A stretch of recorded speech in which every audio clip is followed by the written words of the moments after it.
So I'm Kim McGuinness, I'm Northumbria Police and Crime Commissioner, and I've been elected in this role since 2019. I was elected initially on a by-election and then re-elected again in 2021. And before that, I was the Cabinet Member on Newcastle Council for Culture, Sport and Public Health. And I also did the senior fundraising and partnership role with Walking with the Wounded. So we just wanted to ask, what is it like being a woman in a male-dominated field, or what is considered a male-dominated field? So it's interesting because different layers of politics have got sort of, I suppose, different levels of equality of representation. And what we've seen in recent years is Parliament now getting significantly better, and certainly the Labour Party side, so the Labour benches are now roughly 50-50, which is fantastic. But that's not necessarily reflected in other layers. So, you know, for councillors, for PCCs, we're still quite significantly in the minority. And then I think on top of that, policing and crime is sometimes seen as quite a traditionally male environment. And so some of the meetings that I go to, the police will still be referred to as policemen. And I understand why people do that. It's just a very natural hangover from sort of a long history, but it's a challenge, and it sort of shows that it is still considered quite male dominated. But I do think things are getting better. And I suppose what it's like is that I have no complaints actually about the way that my force has reacted to having me in the role. I've been very well respected and supported by and large, no problems at all. But it feels very important to me that we do something about it, that we try to push these institutions, to push our politics forward, so that, you know, I'm no longer asked this question in a few years' time. You know, I would like to see it so that it is much more expected that we will have senior women in senior elected roles, senior women in senior leadership roles in every sector, because I think that's what we need if we want to have a sort of thriving and equal world. I think what it brings with it is almost that feeling of responsibility. What can I do to resolve this the best I can? How can I be part of the solution in a more meaningful way than just simply showing up? How was the journey to get to where you are? Do you think that you had more obstacles to overcome because you're a woman? Potentially. I do think that there is definitely a lot of evidence that says if you put, you know, a man and a woman in an equal competition with the same qualifications, it's still much more common for the man to be chosen. But what I would say is that my particular journey, I didn't choose this path. You know, I didn't plan for this, which makes it, in some respects, it's hard to determine whether I've felt like there've been barriers. But what I would caveat that with is that there are frequently much more comments about my appearance. My age is published very frequently. I do get asked a lot, oh, well, you know, you're very young to be a police and crime commissioner, or, you know, you're not what I was expecting. And so I get that a lot. And I certainly had that at times when I was a candidate. And so there's sort of that, I think, that kind of constant undertone of an underestimation in somebody's ability, which a lot of us put up with. But I think because I didn't necessarily say, right, what I would like to do is be a councillor and then be a police and crime commissioner. I think because I didn't do that, you know, I didn't feel there was a battle on the way up, but more I took the chances when they were there. I think the other thing to say is, you know, that sounds like it all fell very fortuitously into place. I would never say that was the case either. I think women in positions like mine, more often than not, have been pushed by other women to do it. And that's definitely been my position. And so I was encouraged by other women in senior elected roles to stand to be a councillor in the first place. I was encouraged by other women to accept the offer of, you know, becoming a cabinet member on Newcastle City Council. And then I was, you know, asked by and encouraged by other women to stand to be police and crime commissioner. And I think quite often men don't need that encouragement, but women do. And I've been incredibly fortunate that I've had women around me who are willing to do that. And, you know, I think that's something that I try and remind myself to do as well all the time, is if you see somebody and you think, you know, they could just so do this, then tell them they could do it. Just speaking about all these women who kind of motivated you and inspired you, and you want to be the same kind of woman who can inspire other people. Do you think there's a particular person in your life who inspires you? So without being particularly cliche about it, I'm very inspired by my own mum, and actually my nana before her. I'm from a really, really big Geordie family, a really big working class Geordie family, and you know it's matriarchal for want of a better term.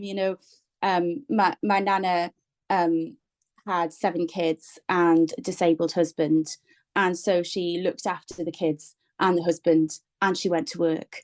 And my mum kind of brought us up, and then in her later part of her career, so she's now approaching retirement and still pushing on for promotion because she's really ambitious, despite not having had the kind of foundation of a really brilliant formal education or anything like that. And I find that really inspiring because it's sort of that drive, and that's definitely what they've given me. And I feel very grateful for that. So I'm definitely very inspired by them. And then, I just think, I'm very lucky to have come up at a time when there have been really good, strong female representatives. So, the person who first suggested I stand for election was Catherine McKinnell, who's the MP in Newcastle North. We're really, really good friends. And I just think it's, it's the fact that, it's not just about going out there and doing your job, but making sure that you kind of pull people along with you and help them to get on. And then there, of course, are sort of big figures in history and in current politics who I find very inspiring. I'm very inspired by, I met Hillary Clinton. I was very lucky to meet Hillary Clinton. I'm very inspired by her. She took senior elected role, but also she lost really gracefully, and she went on still having lost to then continue to serve and to do an incredible job, and then still to talk about those experiences. And I find that again quite inspirational, purely for the fact that can happen to anyone in my line of work. I could lose an election, and then what I have to do is cope. And so I find the way that she's done that quite inspirational too. And since we talked about like different obstacles that you kind of faced along the way, do you think, on the other hand, are there any like advantages to your journey because you took the journey as a woman? So I think one thing I didn't say about kind of obstacles as a woman, I think you definitely have as many obstacles for being working class and for being from a more disadvantaged background as you do from being a woman. And sometimes it's a bit of a double whammy. And I know that for women of colour, you sort of add another layer, or women with disabilities or other protected characteristics. And so I'm very aware of all of these contributing things. I think I should say that before we move on. But in terms of advantages, I think you are advantaged by the way you choose to do the job, and that's my experience of women in senior leadership roles. The way that I want to do this role, and the way that I want to do anything in the future, is to convene. I think leadership often is really characterized as a series of male qualities, or traditionally male qualities, around getting things done and being robust, and not necessarily having that more caring attitude, or more caring qualities. And I think Jacinda Ardern, that's another person who I find incredibly inspiring, by the way. I think not only to be a leader, but to kind of embark on motherhood at the same time as being a prime minister, and then to recognize when she's just too tired to do the job. You don't see a lot of men doing that, but she made a really big thing of saying, just because she's very caring and empathetic, it doesn't mean that she's not a great leader. And I think that's very, very true. And so I think you're advantaged by the way you choose to do it. I don't ever want to be kind of a shouty, you will do this, you will do that. I will force the system into doing things my way. I don't think that's the leadership style that most women employ. I think it's much more about, right, how do we do this together? How do we solve these problems? How do we do this in the most compassionate and caring way? for our communities. And so I think it's to do with that. And I'm not saying that there aren't lots of men who have that, but what I am saying is that the introduction of more women into senior roles, I think, will bring more of it. No, I agree. So I saw you at Reclaim the Night when I attended, and you gave a really good speech. Just wanted to kind of ask about what you thought about women's safety and if there needs to be more of a focus on it. So obviously we've got a huge focus on it, and with as much as we physically can, we continue to focus on that. You know, I think kind of going back to the previous question about do you have advantages? I mean, for a start, you understand what it's like to be a woman and that kind of feeling of safety or unsafety at some times. And so I get it. I've walked through Newcastle or Sunderland late at night and not felt comfortable and taken the same measures that everybody else takes to keep themselves safe, when actually you shouldn't have to do that. It should just be safe. And I also get that, you know, feeling safe is as important as being safe. So I can stand up and say, look, this is a really safe place, until I'm blue in the face. But it makes no difference if people don't feel it. And so we've got a real focus on how do we work with the bars and the restaurants and the pubs and the cafes to try and help them to know what they can do. How do we get more presence in the city centre, or in town and city centres during the nighttime economy, whether that's police or in fact wardens or council staff or street pastors or, you know, whoever else it is, because it can't just be one type of person that keeps us all safe. How do we better equip our parks? How do we do things on public transport networks, such as having kind of multi-agency youth teams, putting security on there, as well as police, you know, making sure that the environments are well looked after, well lit, all of these really practical things, which I think sometimes people say it needs to be more. It totally does need to be more, but it also needs to be that.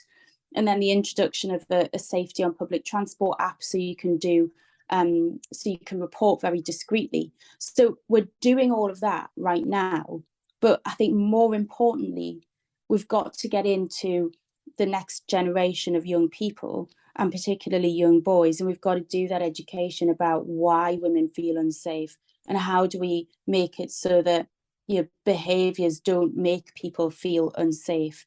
And, you know, ultimately, how do you have a much more heightened awareness of, you know, what it feels like when, you know, you're a single female walking home on your own, and, you know, what can you do to make that person feel safe? Because I think what we have to accept is that 99% of men and boys never want to hurt a woman, never want to make her feel unsafe, and so sometimes they just need a reminder of how to help in that way.